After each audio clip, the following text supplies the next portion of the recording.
अब जो खुलासा होने वाला था वो पुलिस के लिए, पुलिस ने भी आज तक ऐसा केस नहीं देखा था। 4 बॉडी तो बुरी कंडीशन में थी, लेकिन सबसे ज्यादा हैरानी की बात ये थी जो 5वीं बॉडी थी वो बॉडी थी ही नहीं, और जो ऊपर 4 एक साथ मिली थी उसमें से 3 बॉडी तो इंसान की थी, 4थी बॉडी था। तो माँ बैठी चेयर पे बैठी और माँ से कहता देखो इस स्क्रीन की तरफ। अब माँ ने जैसे ही स्क्रीन की तरफ फोकस किया, वो पहले से ही कुल्हाड़ी लेके रखे हुए था। उसने अपनी माँ पे वार करने शुरू कर दिए भाई साहब। और माँ की चीखें नीचे ना जाएं इसलिए उसने पहले से ही स्पीकर पे म्यूजिक तेज वॉल्यूम में बजा रखा था। ऊपर सोचिए फादर और मदर मरे पड़े। उसने आराम से लंच किया। पुलिस ने जब उसको पकड़ा है तो उसने ना भागने की कोशिश की, वो चीज़ रिकॉर्डेड है कि वो बड़े आराम से कैजुअली पुलिस के साथ उनकी गाड़ी में बैठा और वो मुस्कुरा रहा है। क्राइम तो सबने देखा था, लेकिन जो अब इसका जो इस क्राइम का खुलासा था वो बहुत अलग था और वो हिस्ट्री में अपना एक अलग जगह बनाने वाला था। हाँ तो भाई स्वागत है अपनी जनता का नए पॉडकास्ट में। आज के पॉडकास्ट में हमारे साथ मौजूद हैं शाश्वत भाई, जो कि एक यूट्यूब चैनल रन करते हैं। इनके चैनल के बारे में थोड़ा सा बताऊँ। ये बहुत ही मिस्टीरियस बातें करते हैं, ट्रू क्राइम कवर करते हैं अपने चैनल पे और डार्क मिस्ट्रीज़ कवर करते हैं अपने चैनल पे। तो हम ऐसे ही कुछ डार्क मिस्ट्रीज़ हम आज डिस्कस करने वाले हैं हमारे पॉडकास्ट में। तो भाई स्वागत है आपका हमारे शो में। सबसे पहले तो थैंक यू मेरे भाई। और हाथ मिलाओ भाई। मैं इसलिए कह रहा हूँ क्योंकि मैं आपकी ग्रोथ देख के बहुत इंप्रेस हूँ। आपने यूट्यूब पर जो फोड़ा है जेन्युइनली विदिन 7-8 मंथ्स आपने क्रेजी कर दिया पूरा। मैं कहूँगा कि सब कुछ ऊपर वाले की मेहरबानी है और कुछ नहीं। हम अपना काम कर सकते हैं, बाकी जनरली बाकी रिजल्ट देना तो उन्हीं के हाथ में है। भाई ऐसा बहुत कम लोग कहते हैं, वो अच्छी बात है कि मतलब एक घमंड वाली चीज नहीं है आप में कि भाई खुद करा है मैंने। मैं आपको बताऊं, खुद से तो कुछ नहीं हूं मैं। बहुत बड़े बड़े लोगों को देखा घमंड रख के कहाँ चले गए, तो मैं तो कुछ भी नहीं हूं उनके आगे। तो घमंड से तो कुछ नहीं, बस ये कि मैंने जो सोचा ईश्वर ने उससे ज़्यादा दिया है और बस यही है कि कृपा बनी रहे, आप लोग का प्यार बना रहे, और क्या चाहिए। वैसे भाई आप इतनी क्राइम स्टोरीज करते हो, सोचते हो, मतलब ऐसा होता था कि मैं भी जैसे वेब सीरीज वगैरह हम देखते रहते हैं क्राइम वाली, तो भाई दिमाग में बैठ जाता है, उसी के बारे में सोचते रहते हैं, परेशान होते रहते हैं। और आप तो भाई डिटेल में रिसर्च करते हो तो आपके माइंड में बैठता है, परेशान होते हो भाई क्या ही चल रहा है ये एक बड़ा आपको बताऊं, ये बड़ा कॉमन क्वेश्चन है, बहुत से लोगों ने पूछा और इंस्टा पे डीएम भी करते हैं कि कैसे आप डील करते हो, क्योंकि मेंटली बहुत ड्रेनिंग होता है जब आप जाओ। तो इसमें क्या है कि मैं आपको बताऊं कि सबसे ज़्यादा जो डिस्टर्बिंग होता है वो केसेस कवर करना जिसमें हम डायरेक्टली जो है विक्टिम की फैमिली से बात करते हैं। तो उसमें वो सारी चीज़ें आती हैं हमारे सामने जो अनसेंसर्ड होती हैं। हम लोग पॉलिसीज़ के चलते यूट्यूब में नहीं शो कर सकते, लेकिन वो सारी इमेजेस जैसे फॉर एग्जांपल क्राइम सीन या विक्टिम की जो बॉडीज़ हैं ये सब, तो वो जब देखते हैं ना वो लिटरली डिस्टर्बिंग होती हैं। और इस हद तक डिस्टर्बिंग हो जाती है हमारे लिए कि जैसे फॉर एग्जांपल मैं रात में काम करता हूँ, प्रेफर करता हूँ लेट नाइट काम करना। फिर केसेस अराउंड आए 11 बजे, मैंने देखा कि रात में कि यार ये केस आया है और बताया। फिर मैंने कनेक्ट किया, मोस्टली लोगों से रात में ही बात होती है। फिर वो पूरी रात ना वो चीज़ चलती रहती है, आपने इमेजेस ऐसी देख ली। और सबसे बड़ी चीज़ है कि विक्टिम की जो फैमिली है उनका जो दर्द है, वो जो पेन है, वो आपके अंदर बैठ जाएगा। तो वो आप कैसे निकालोगे? तो वो थोड़ा सा चैलेंजिंग हो जाता है हमारे लिए उस चीज़ से कोप अप करना। लेकिन खैर फिर ये लगता है कि ये काम है और सच लोगों के सामने आए, इससे ज़्यादा बड़ी चीज़ और क्या होगी।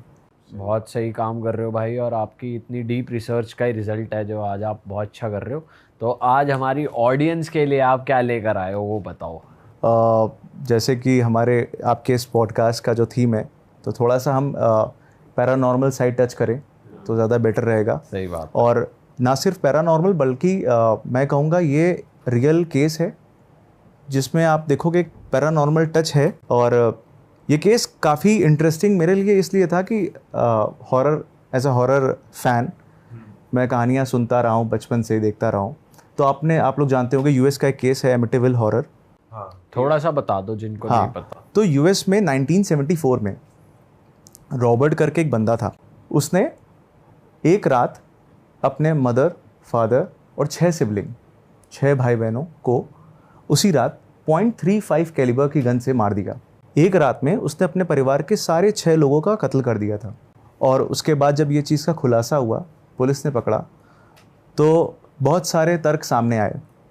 उसने पहले तो कहा, क्या कहते हैं कि ये सब मेरे अंदर का गुस्सा था जो निकला।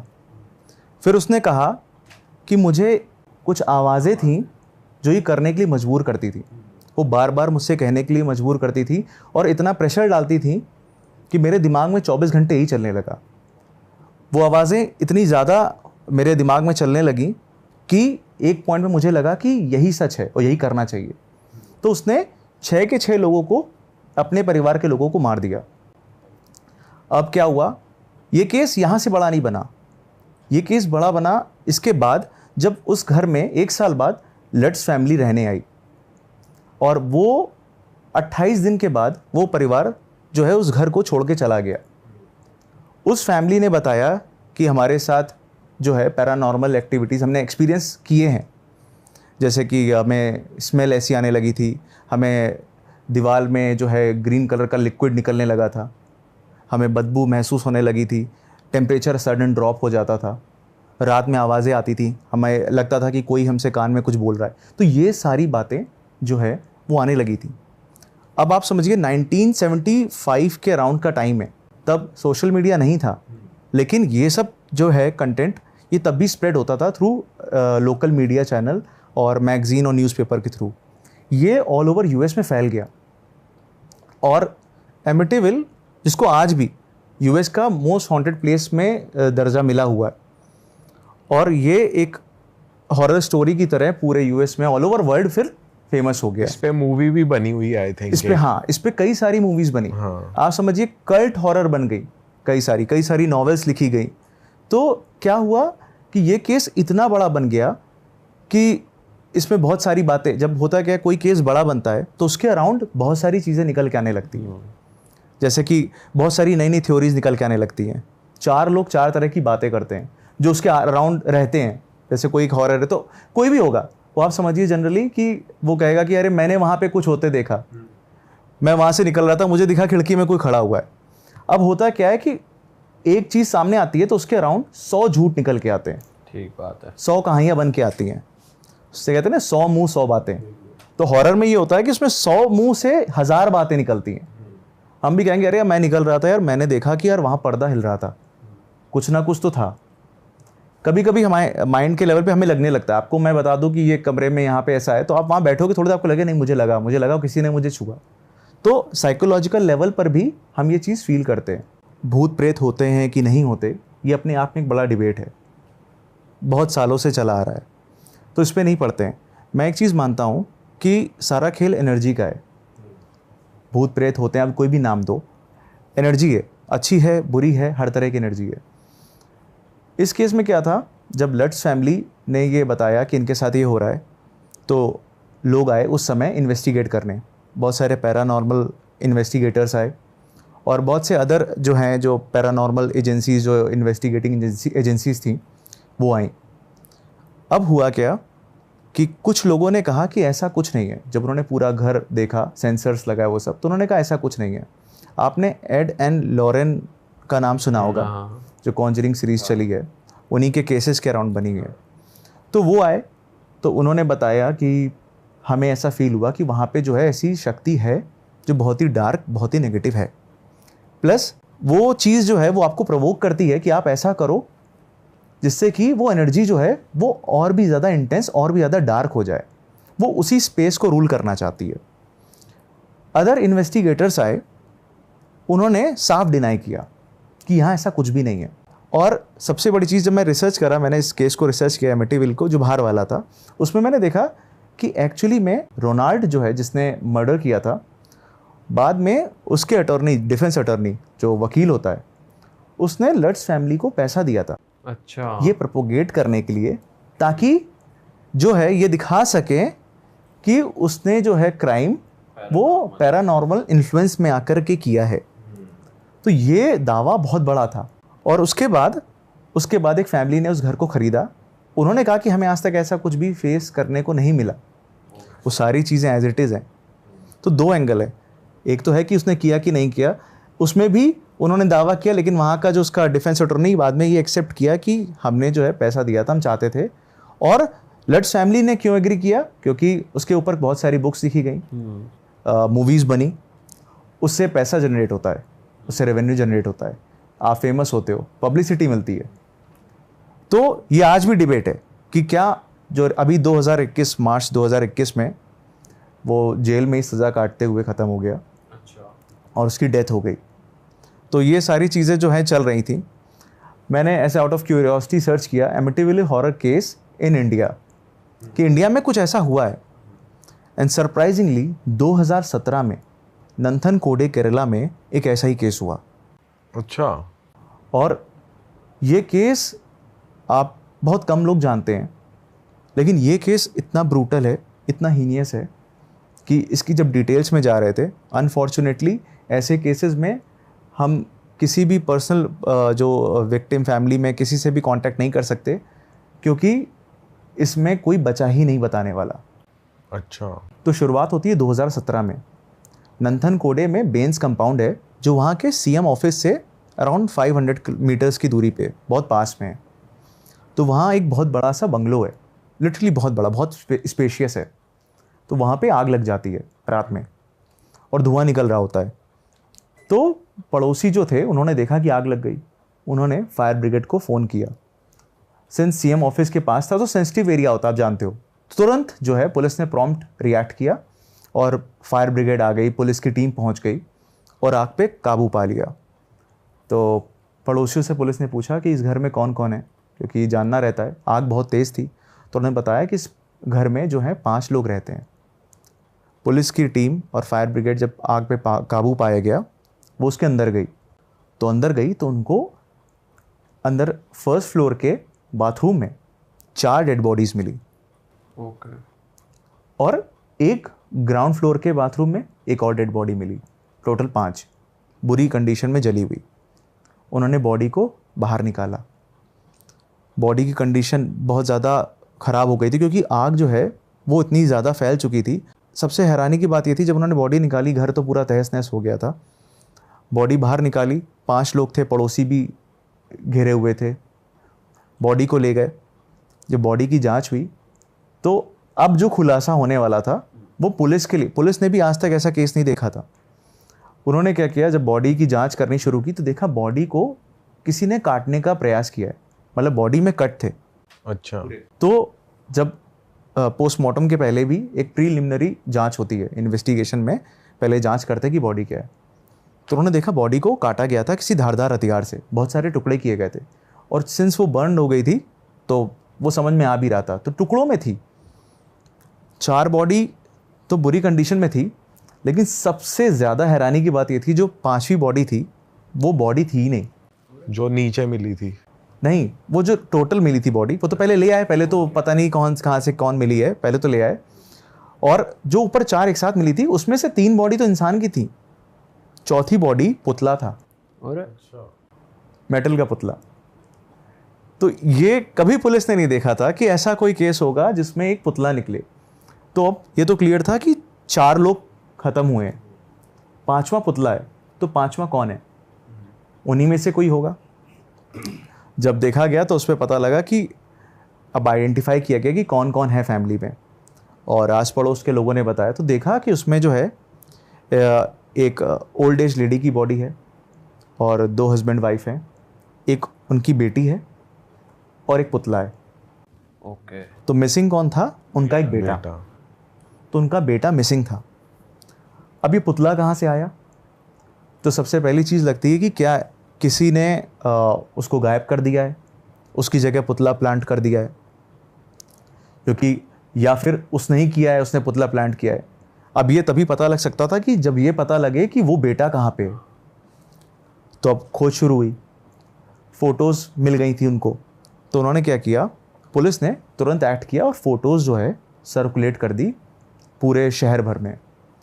और सिंस मीडिया में केस आ गया था तो बड़ा सेंसिटिव केस था, तो मीडिया में चारों तरफ ये खबर फैल गई, तो हर जगह लोगों को पता लगने लगा। ऑब्वियसली ये आप 1-2 मर्डर हो रहे हो, 5-5 लोग परिवार के, उसमें 4 लोग की बॉडी मिल चुकी है, घर जल गया है, ये इतना सेंसिटिव मामला, सबको खबर थी। तुरंत पुलिस ने पूरे शहर में, ये रात में हुआ है केस, रात में उनको पता लग गया है कि बॉडी जो है वो एक पुतला है, 4 लोग ख़त्म हो गए। और सुबह अर्ली मॉर्निंग उन्होंने पूरे शहर भर में पोस्टर लगवा दिए। 2 दिन बीत गए, कुछ भी पता नहीं लगा उनको। तभी क्या हुआ, उनको थम्पनूर रेलवे स्टेशन से फ़ोन आता है। तो जो बेटा जो गायब था उसका नाम था कैडल जीनसन राजा नाम पूरा था। तो कैडल जो है उसकी फ़ोटो हर जगह से सर्कुलेट हो गई थी। रेलवे स्टेशन में जो एक स्टाफ था उसने देखा कि वो ट्रेन से उतर रहा है। जो लड़का था उसका हुलिया खुद में ही बड़ा अजीब था, उसके लंबे बाल और थोड़ा सा उसकी अलग तरह की मुस्कुराहट थी, उसका जो हाव भाव था बहुत ही वियर्ड था। वो ऐसा था कि कोई भी पहचान ले उसको। तो कोई जैसे तो पोस्टर से सर्कुलेट हो चुके थे, उन्होंने देखा, उन्होंने आइडेंटिफाई किया कि यही है। पुलिस को फ़ोन किया, पुलिस तुरंत आ गई। जब पुलिस आई, जनरली ऐसे केस में क्या होता है, जो सस्पेक्ट होता है अगर वो इन्वॉल्व है तो क्या करता है, भागने का ट्राई करता है। और वो ऐसे खुलेआम नहीं घूमता है, आइडेंटिटी चेंज करता है, कुछ अपना ओपी पहन लेता है, दाढ़ी वाड़ी पुलिस ने हटा स्मार्ट तरीका किया था कि 3 तरह की फ़ोटो रिलीज़ की थी। ओके। एक जो उसके लंबे बाल थे उसके साथ, एक छोटे बाल के साथ, और एक बिल्कुल गंजा बिना बाल के। इन केस उसने अगर अपने बाल हटा लिए तो भी आदमी पहचान जाए। तो 3 तरह से फ़ोटो उन्होंने जनरेट की थी, लेकिन उसने कोई चेंज नहीं किया था। और वो अपना मस्ती में ब्लू टी शर्ट और जीन्स पहने टहल रहा था। स्टेशन उतरा, पुलिस ने जब उसको पकड़ा है तो उसने ना भागने की कोशिश की, ना उसने कोई रेजिस्टेंस शो किया। वो आराम से उसने मुस्कुराते हुए, और मीडिया में वो आया, वो चीज़ रिकॉर्डेड है और न्यूज़ चैनल में कैप्चर किया कि वो बड़े आराम से कैजुअली पुलिस के साथ उनकी गाड़ी में बैठा और वो मुस्कुरा रहा है। ये कभी देखने को मिलता ही नहीं पुलिस को कि अपराधी आया ऐसे हाथों हाथ 2 दिन में उसको पकड़ में आ गया, वो मुस्कुरा के जा रहा है। कुछ तो ऑफ था, उसको लेके आ गए। अब यहाँ से कहानी में एक नया ट्विस्ट आना शुरू होगा, क्योंकि जो वो बताने वाला था, क्राइम तो सबने देखा था, लेकिन जो अब इसका जो इस क्राइम का खुलासा था वो बहुत अलग था। और वो हिस्ट्री में अपना एक अलग जगह बनाने वाला था। कैडल लाया गया, इन्वेस्टिगेट किया गया। इंटरेस्टिंग कैसे हुआ, पुलिस ने उसको अरेस्ट किया, स्टेशन से लेके आई, फिर उससे पूछा कि तुमने क्यों किया ये सब। उन्होंने पहले सीधे आरोप लगाया। जनरली वो डिनाई करता, वो मुस्कुराता रहा, कुछ बोला ही नहीं। अच्छा। वो हंसता रहा, उसकी वियर्ड तरह की एक्टिविटी थी। फिर उसने बताना शुरू किया अपने बारे में। तो उसने कहा कि मुझे ना अपने मदर फादर से नफ़रत थी। अब देखिएगा पैटर्न जो है वो सेम वैसा ही है जैसे हमने एमिटीविल में देखा, कि उसमें कल्प्रिट ने पहले कहा कि मुझे अपने जो है मदर फादर से गुस्सा थी, नफ़रत थी, इसलिए मैंने मार दिया। एक्चुअली में जो लोग ख़त्म हुए थे उसमें कैडल के फादर थे, कैडल की मदर थी, उसकी सिस्टर थी और उसकी नानी थी।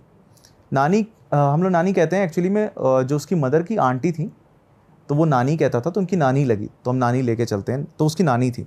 तो एक बहुत ओल्ड एज, एक उसकी खुद की बहन और मदर फादर।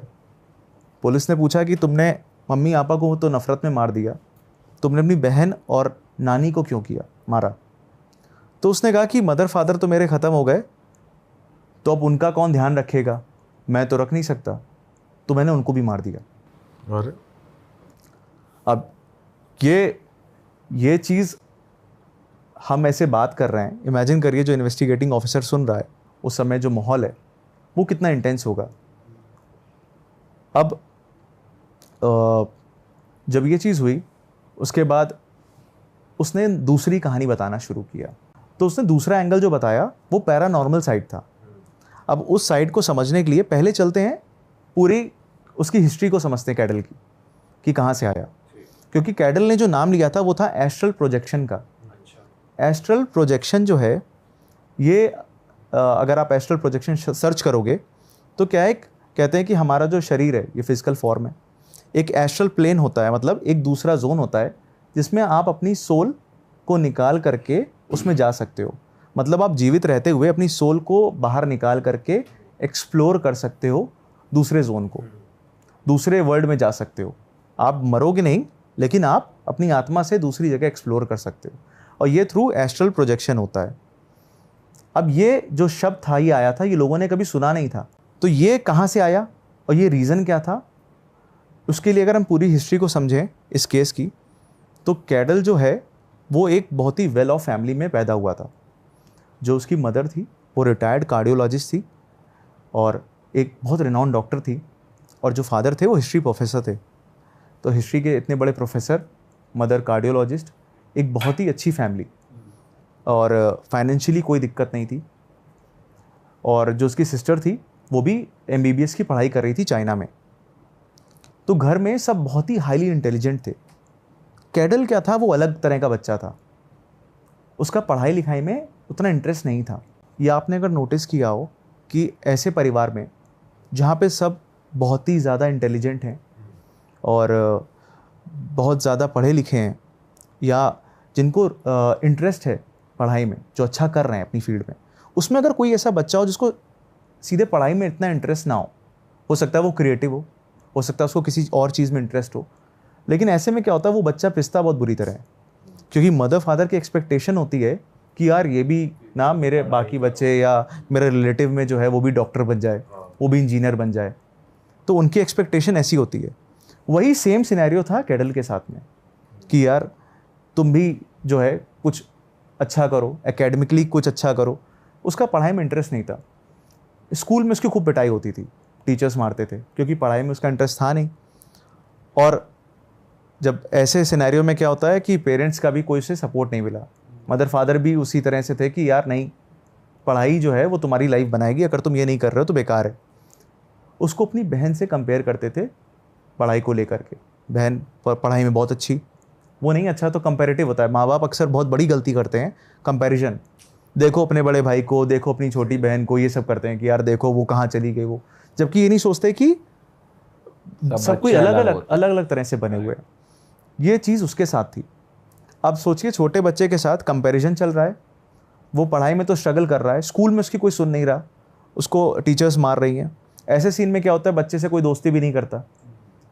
तो बच्चे तो है ना, बच्चे तो छोटे में क्या होता है वो देखते हैं कि अरे यार इसको तो ये बहुत नेगेटिव इमेज है क्योंकि टीचर इसको डांट रही है, तो इससे दोस्ती नहीं करते। हाँ, ना इसके नंबर आ रहे हैं, ना ये पढ़ कुछ कर पा तो रहा। अब जो हम लोग देखते हैं कि बैक बेंचर्स हैं उनकी दोस्ती हो गई, लेकिन छोटे में आप देखो तो ये चीज़ होती है, उसको ऐसा इमेज की तरह लेके चलते। अब उसकी कोई दोस्ती नहीं है, उसके माँ बाप उससे सही से बात नहीं करते, सिर्फ डांट डपटते हैं, टीचर्स मार रहे हैं। ऐसा बच्चा अकेला हो गया। अब वो सबसे कट गया। घर बड़ा था, उसने फर्स्ट फ्लोर पे एक अपना जो कमरा था उसको ही अपनी दुनिया बना ली। वहाँ कंप्यूटर था, इंटरनेट था, सब कुछ था, तो सारा एक्सेस था उसके पास। तो वो अपना दिन भर कंप्यूटर में गेम्स खेलता, और गेम्स भी वो वॉलेंट गेम्स खेलता, तो और पूरे घर से कटा हुआ और चिड़चिड़ा हो गया था समय के साथ, कि वो किसी को पसंद नहीं करता था कि वो फर्स्ट फ्लोर पे उसके कमरे पे कोई आए माँ बाप से। यहाँ तक कि जो मेड थी वो भी उसके कमरे में जाना अलाउड नहीं थी क्योंकि उसको पसंद, वो लड़ने लगता था। ये over the period of time ऐसा हुआ, चिड़चिड़ा हो गया वो। अब ऐसा बच्चा अकेला है, वो अकेले क्या कर रहा है किसी को नहीं पता। माँ बाप भी क्या है, माँ बाप ने सोचा कि अरे ये पढ़ाई लिखाई में तो है नहीं, तो माँ बाप ने भी ध्यान देना बंद कर दिया। देखिए ये एक और सबसे बड़ा फॉल्ट है। उन्होंने कहा कि अरे यार इससे होप नहीं, क्योंकि उनके लिए तो ये कि अगर हाँ पढ़ाई कर रहे हो, परफॉर्म कर रहे हो, तो हाँ तुम कुछ अच्छा करोगे, तो तुमसे उम्मीद है। अब उससे होप तोड़ दी उसको। फिर जब उसने 12th स्कूलिंग कंप्लीट की तो उसको भेजा पढ़ने के लिए बाहर, तो उसको फिलीपींस भेजा पढ़ने के लिए। वहाँ वो कुछ समय रहा, वहाँ उसका मन नहीं लगा, तो फिलीपींस से वो वापस आ गया इंडिया। फिर उसको मेडिकल की पढ़ाई के लिए इन्होंने ऑस्ट्रेलिया भेजा। ये कुछ समय वहाँ रहा और ये वो भी छोड़ के आ गया। अब क्या है, माँ बाप तो ट्राई कर रहे हैं कि यार इसका कोई करियर सेटल हो जाए, ये कुछ कर ले, कोई डिग्री ले ले, बाहर भी भेज रहे हैं, तो वेल ऑफ फैमिली है, तो पैसे की दिक्कत नहीं, बस वो कोशिश में लगे हैं कि कैसे भी ये कुछ कर ले तो समाज में भी उनका भी नाम हो कि यार हमारा बेटा भी हमारी बेटी की तरह डॉक्टर या इंजीनियर ऐसा है। लेकिन वो क्या कर रहा है, वो आ जा रहा है वापस छोड़ के कुछ समय। तो उस पॉइंट पे माँ बाप ने गिव अप कर दिया, पूरा होपलेस हो गए उससे। अब माँ बाप जब होपलेस हो गए तो उन्होंने उससे ध्यान देना बंद कर दिया। वो वापस आ गया, फिर से उसी स्टेट में चला गया। पड़ोसियों ने भी बताया कि उन्होंने शायद ही कभी उसे बोलते देखा हो कैडल से। ओवरऑल पूरी फैमिली वैसे भी शांत थी और बहुत सीधी थी, उनकी इमेज बहुत अच्छी थी। और इंटरेस्टिंग चीज़ ये है कि जो फादर थे उनकी इमेज बहुत अच्छी थी। वो जिस पैसे वाले बहुत थे, घमंडी नहीं थे, बहुत डाउन टू अर्थ फैमिली थी।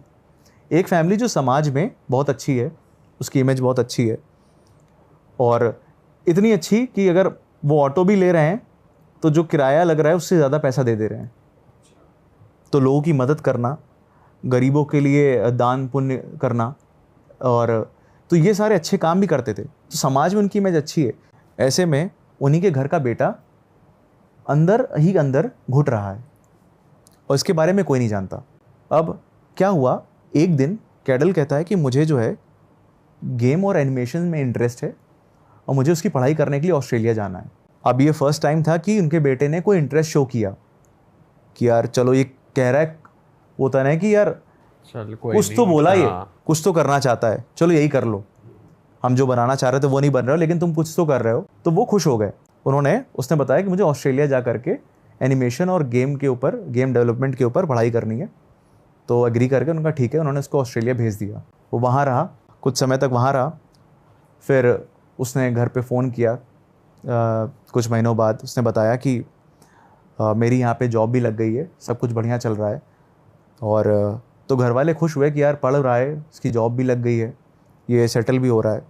और कुछ समय रहने के बाद उसने कहा कि अब जो है जॉब में ऐसा हो गया है कि मैं घर से भी कर सकता हूँ, कंपनी ने कहा है, और तो मैं घर आ रहा हूँ। अब घर वाले खुश। उधर उनकी जो बेटी थी वो भी चाइना से MBBS की पढ़ाई करके लौट रही थी। तो क्या हुआ कि उनके लिए एक बड़ा इवेंट था कि चलो दोनों बच्चे आ रहे हैं। जो बेटे की चिंता थी वो भी ख़त्म हो गई, वो भी सेटल हो गया, वो भी वापस आ रहा है।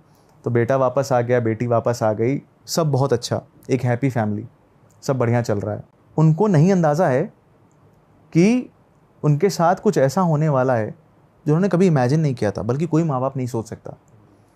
सबको दिख रहा है एक अच्छी फैमिली, हैप्पी फैमिली साथ रह रही है। उनका बेटा आ गया, लेकिन उसके दिमाग में क्या चल रहा है ये उनको पता नहीं। अब क्या होता है आप समझिएगा, अब जो डिटेल है वो बहुत ही ज़्यादा भयानक है। वो अपने रूम में है और उसने अपनी माँ बाप को बताया कि मैं जो है गेम बनाता हूँ। और तो माँ बाप खुश हैं। माँ बाप को इतना आइडिया नहीं कि क्या करता है, लेकिन समझ में आ गया कि हाँ चलो कंप्यूटर से जुड़ा है, कुछ कर रहा है, बढ़िया कर रहा है। एक दिन वो अपनी मदर को बुलाता है, सुबह का टाइम था, और उनसे कहता है कि आप ऊपर चलो, मैं आपको दिखाता हूँ, मैंने गेम बनाया है। तो मैंने सोचा कि सबसे पहले मैं आपको दिखाऊं। माँ बड़ी खुश कि यार मेरे बेटे ने कुछ किया, चलो। उनको ऊपर लेके गया और कंप्यूटर रखा हुआ था, उनको बैठाल दिया और माँ से कहा देखो गेम। तो माँ बड़ी खुश, तो माँ बड़ी एक्साइटेड भी थी कि यार चलो क्या बनाया देखो। हाँ यार क्या है? देखें यार मेरा बेटा, सोचिए ना इतने सालों से सोच रहे हैं यार ये तो बड़ा नालायक है, कुछ नहीं कर सकता, इसने गेम बनाया है। तो माँ बैठी, चेयर पे बैठी, और माँ से कहता देखो इस स्क्रीन की तरफ। अब माँ ने जैसे ही स्क्रीन की तरफ फोकस किया, वो पहले से ही कुल्हाड़ी लेके रखे हुए था। उसने अपनी माँ पे वार करने शुरू कर दिए। भाई साहब, आप सोचो कि किसी भी माँ के लिए ये सपने में भी नहीं आ सकता कि उनका बेटा ऐसा उसके साथ करने वाला है। जब, और ये तब नहीं हुआ है जब कोई हीटेड आर्गुमेंट हो रहा हो, कोई लड़ाई चल रही हो, कि उन्होंने उसे डांटा हो, डपटा हो, ऐसा कुछ नहीं है। काम दिखा रहा है, काम के सब बहाने। कुछ शांत है, सब सही हो गया है, लाइफ बिल्कुल सेटल्ड है, पीसफुल है। ऐसे में एक दिन वो उन्हें बुला रहा है, अपना काम दिखा रहा है, और वो उन पे वार करना शुरू कर देता है कुल्हाड़ी से। एक के बाद एक कई वार करता है, तब तक मारता रहता है जब तक उसकी माँ की सांसें नहीं उखड़ जाती। मतलब आप समझिए, इस तरह का जो ब्रूटैलिटी होती है, इसमें क्या होता है, डेथ इंस्टेंट नहीं होती है, सही बात है। बहुत तड़प तड़प के होती है। घर बहुत बड़ा था और माँ की चीखें नीचे ना जाएं, इसलिए उसने पहले से ही स्पीकर पे म्यूज़िक तेज़ वॉल्यूम में बजा रखा था। ये बहुत छोटी छोटी डिटेल्स हैं, और लेकिन ये बड़ी इंपॉर्टेंट है केस में। म्यूज़िक तेज़ बजा रखा था उसने, तो आवाज़ नीचे नहीं जा रही थी, और इतनी तेज़ वार किए कि माँ जो है बहुत जल्दी ख़त्म हो गई। उसके बाद उसने उनकी बॉडी को ड्रैग किया और अटैच बाथरूम में डाल दिया। फिर उसने जो है खून साफ़ किया आराम से, और खून साफ़ किया और नीचे गया। नीचे फादर थे उसके और उसकी बहन थी। फादर से कहता है कि चलिए आपको भी मैं दिखाता हूँ गेम। तो सिस्टर पूछा कि भाई माँ कहाँ है, तो कहते वो देख रही है, पापा आपको भी दिखाता हूँ। पापा भी चल दिए। अब पापा चल दी, पापा को क्या पता उसके कि ये क्या करने वाला है। जब वो अंदर पहुँचे तो उनको भी उसी तरह से उसने बैठाला, और उसके बाद उसने सेम उसी तरह से उन पे अचानक से हमला कर दिया। उसी ब्रूटैलिटी से उसने अपने फादर को भी मारा। एक ही दिन में उसने अपनी मदर को मारा और कुछ ही मिनटों बाद, कुछ ही समय बाद उसने अपने फादर को भी मार डाला। इस बार उसने क्या किया, इस बार उसने अपने फादर को मारा, उनकी बॉडी को लिया और बाथरूम में जा कर के डाल दिया। ब्लड पूरा चारों तरफ फैला था। तो पिछली बार जब उसने मदर को मारा तो उनकी बॉडी जो ब्लड निकला वो साफ़ किया। इस बार उसने ये भी नहीं किया, ब्लड फैला हुआ था। अब उसको जल्दी थी, वो गया अपनी बहन के पास नीचे और लंच करता है। ऊपर सोचिए फादर और मदर मरे पड़े हैं, उसने आराम से लंच किया। तो बहन ने पूछा कि भाई मम्मी पापा कहाँ हैं, तो उसने कहा भाई मम्मी पापा ऊपर हैं, गेम देख रहे हैं, तो खाना खा लो फिर तुम्हें भी दिखाएंगे। लंच किया, उसकी बहन ने खाना खाया, कुछ भी अंदाज़ा नहीं है। सोचिए वो उसका भाई है, उसके साथ में रहे, आप सोचिए एक लड़का जो घर का लड़का साथ में रहा, पला बढ़ा, और वो मन में क्या चल रहा है उसके ये कोई नहीं जान सकता। सुकून से उसने खाना खाया, लंच किया, फिर उसके बाद अपनी बहन को भी वो ले करके ऊपर गया। अब जैसे मैंने बताया ना कि फादर का जो ब्लड है वो वहीं पड़ा हुआ था। वो जैसे ही पहुंची तो खून दिखा, तो इंस्टेंटली वो समझ गई कि यार कुछ गलत है। वो चापड़ रखे हुए था, छुपाए हुए। चापड़ क्या होता है भाई? मशीट, जैसे आप देखते हो नारियल काटते हैं, हाँ। साउथ इंडिया में आप देखते हो नारियल काटने की, उसके बड़ा धारदार होता है, तो वो रखे हुए था छुपा करके। जब बहन ने देखा तो सेंस कर गई कि कुछ गलत है। उसने तुरंत कमरा छोड़ के भागने का ट्राई किया। अब जैसे ही बहन भागती है वो उसको पकड़ लेता है और एक वार कर देता है उस चापड़ से, मशीट से। अब जो वार हुआ उसकी गर्दन पे, तो ऑब्वियस ही बात है कि आदमी जो है इसके बाद मूव नहीं कर पाएगा। हमारे छोटा सा कट लग जाता है, कितना दर्द होता है। और उसने वार किया और सिस्टर को ड्रैग करके रूम के अंदर ले आया और फिर वैसे ही उसने अपनी बहन को भी मार डाला। आप सोचिए एक ही दिन में एक लड़का अपने माता पिता बहन तीनों को मार देता है। तीनों की बॉडी को ड्रैग करता है, बाथरूम में लेके जाता है, वहाँ पे डंप कर देता है। उसकी जो नानी है वो नीचे है, नीचे वाले फ्लोर में रहती थी, ऊपर नहीं जा सकती थी क्योंकि बूढ़ी थी, घुटने की वजह से वो ऊपर नहीं जा सकती थी। वो जानता है कि कोई मेड या कुक कोई आती नहीं है, ऊपर वाले फ्लोर में कोई था नहीं, प्लस कंपाउंड जो था वो बहुत बड़ा था, तो आप ये नहीं कर सकते कि यहाँ मारा तो पड़ोसी ने सुन लिया हो, तो बहुत ईजी था इस चीज़ को हाइड करना। उसके बाद मारता है, नीचे आता है, जो अब बॉडी पड़ी हुई है। अगले दिन जो है मेड आती है, वो पूछती है, ऑब्वियस ही बात है, लड़का ऐसे दिखता नहीं, लड़का ही दिख रहा है, और जो है नानी अभी बची हुई है? नानी बची हुई है। नानी अपने घर पे, नानी को आइडिया नहीं है क्या है, नानी बहुत बूढ़ी है। मेड आती है, मेड पूछती है, ऑब्वियस ही बात है, मेड आएगी तो पूछेगी कि कहाँ पे हैं। तो उसने बताया कि मम्मी पापा जो है और बहन कन्याकुमारी रिलेटिव क्या गए हुए हैं। अच्छा।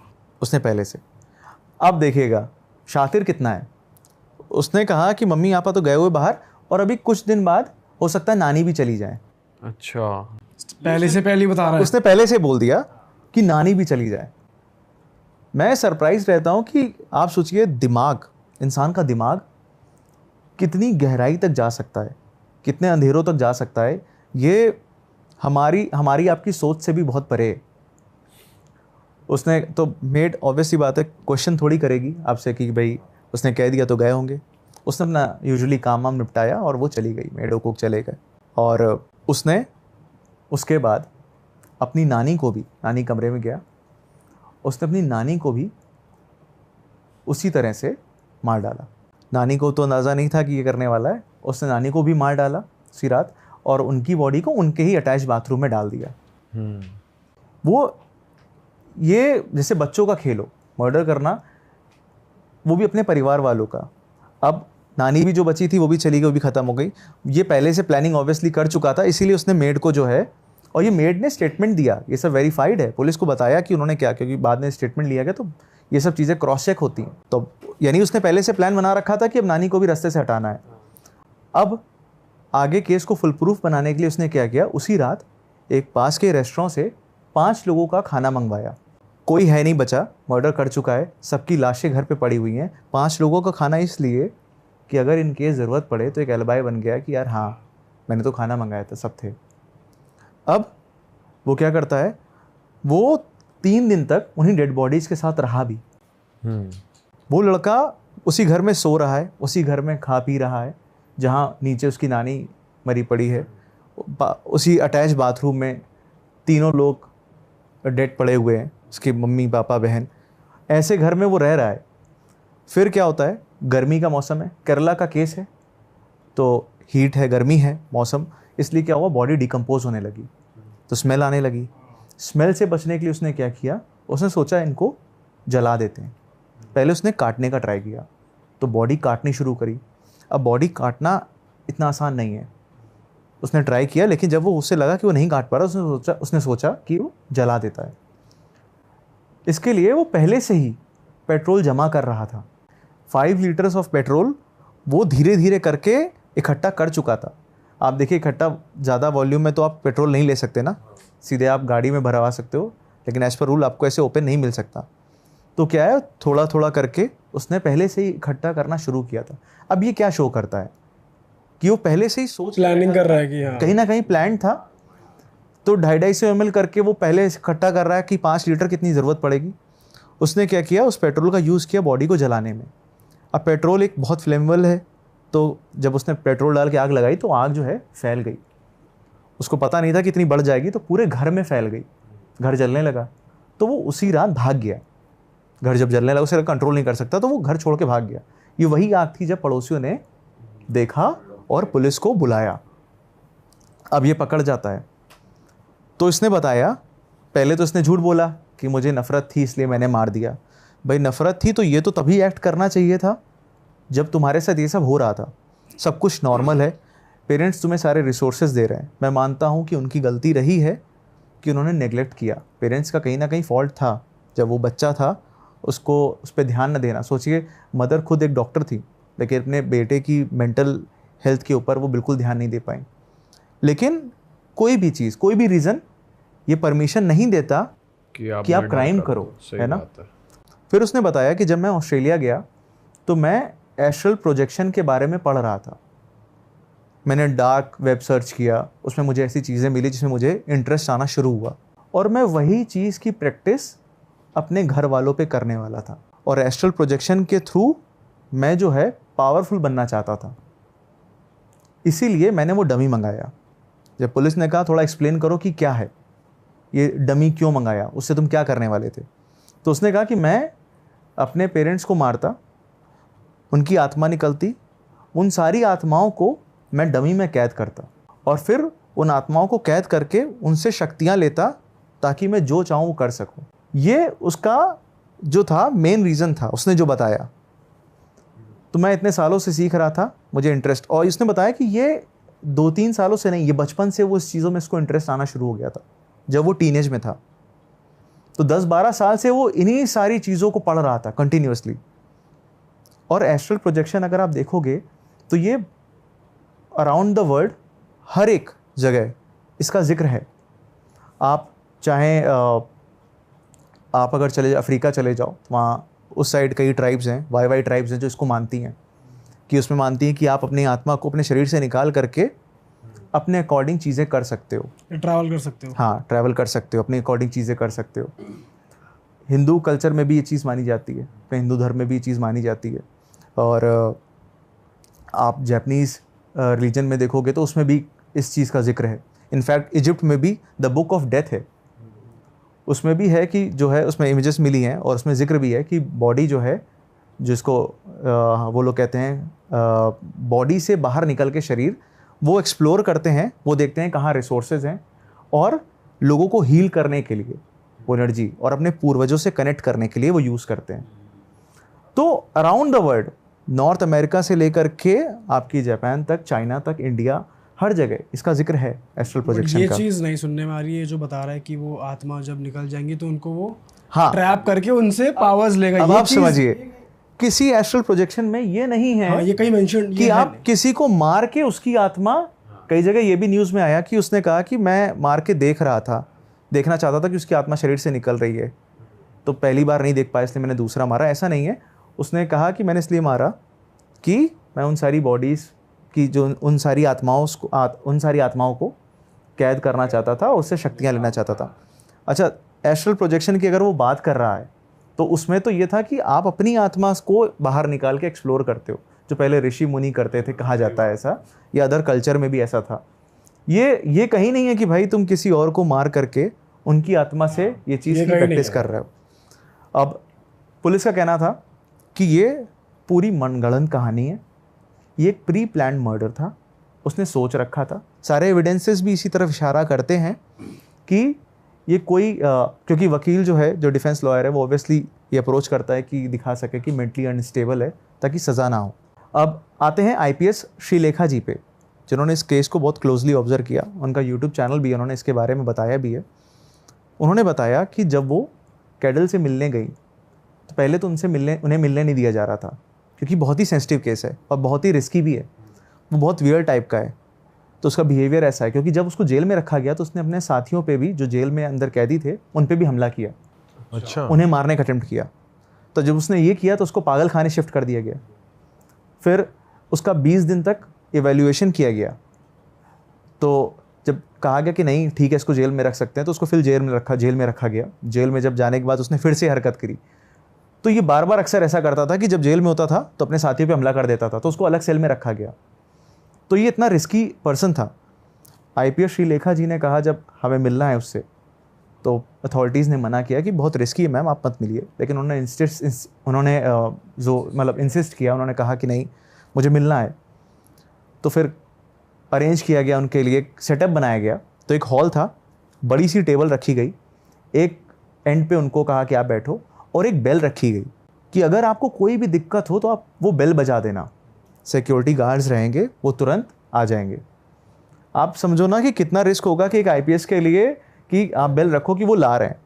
अब उन्होंने बताया है कि जब वो सामने से आ रहा था, उसके लंबे खुले बाल, उसका हुलिया, उसकी अजीब सी मुस्कुराहट, वो आप फ़ोटोज़ देखोगे ना, वो आप समझोगे।